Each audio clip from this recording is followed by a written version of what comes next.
Hi, I'm Sebastian, KB0TTL. Today we'll be going over how to define the buttons on the front of your 878 handheld radio.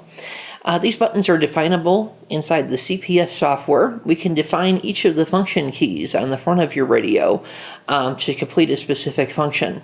Some of these are pre-programmed from the get-go. These can be adjusted to your preference, and you can program the unused buttons to your preference as well. Let's step over to the computer to show you how this is done. Hey guys, this is Sebastian, KB0TTL, and I hope you're enjoying your AnyTone as much as I've enjoyed mine here. What you've probably noticed is that when you pull your new AnyTone radio, whether it be the mobile or the handheld out of the box, there are a few function keys on the front panel, some that come predefined, some that come basically undefined. These aren't like the older radios back in the day that you might have gotten, which were the analog radios from Kenwood, where you would have the manual. It would say, okay, to change this function, push this function key. If you want to change this function, push that function key. The difference here is that the function keys that you have on this radio are actually user-defined within the software. So what we're going to want to go ahead and do is we're going to want to go ahead into the CPS program to determine what we want these function keys to do. So they are fully customizable. They are fully interchangeable. So with that in mind here, we're just going to go ahead into optional settings, and we're going to select our function keys menu. And as you can see here on the 578, the default for the key P1 is VFO-MR, or VFO memory mode, to toggle between the two. And if we want, we can reprogram this key for the scan on-off button for the FM radio feature, the alarm record switch when applicable here. Not all of the radios have the internal record function, but that is applicable on the models that do have that. SMS, GPS information, monitor, and then of course the main channel switch. There are a lot of these features that are only used in commercial. There are some of these features that are used in both ham and commercial. Got our priority zone that may be important here, is you may have a hotspot at home that you use mostly, so you might want that to be your priority zone.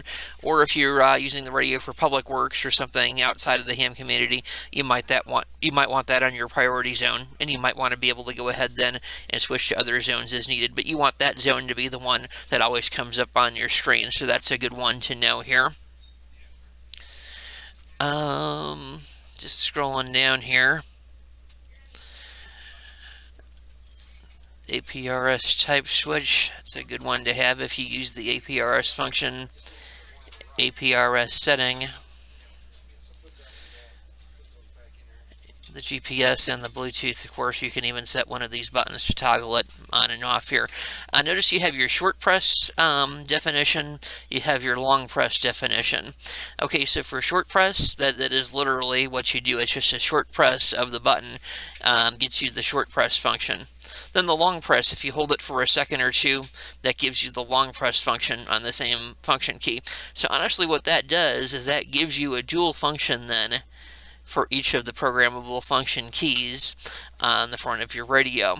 So right now you're looking at what the menu looks like for the new 578 mobile, and I can also go ahead and bring up just what your menu is going to look like, of course, on the handheld, like the 878, as the key functions are a little bit different. The key layout is a little bit different. So I'm going to go ahead and switch views here. Alright, so here we've switched over to the view of what an 878 or 878 Plus would look like, as far as the function key selection here as well. Notice we have fewer function keys on the handheld than we do on the mobile, but we still have the short and long functions. And we have mainly some of the same options here as well. And just scrolling down here, I was going to show you one other thing that is available on both radios, and that is digital monitor. This is definitely something that you want to program at least one of your keys for, probably not PF1, and maybe like PF3 or something of that nature. Digital monitor is what you use to monitor either one time slot, both time slots, or no time slots on digital repeater, and you're going to probably want to be able to toggle between those three relatively easily, especially if you're going to go ahead and scan a repeater that has a net on one of the time slots and then has the DMR access on another one of the time slots. So that's going to be probably one of the more critical of the things to go ahead and define while you're at it. So yeah, go ahead and comment below and tell me which of these functions you find to be the most useful to program in your keys. Thank you for watching, and again, this is Sebastian, KB0TTL. If you enjoyed today's video, please be sure to like us on Facebook and subscribe to our YouTube channel. 73.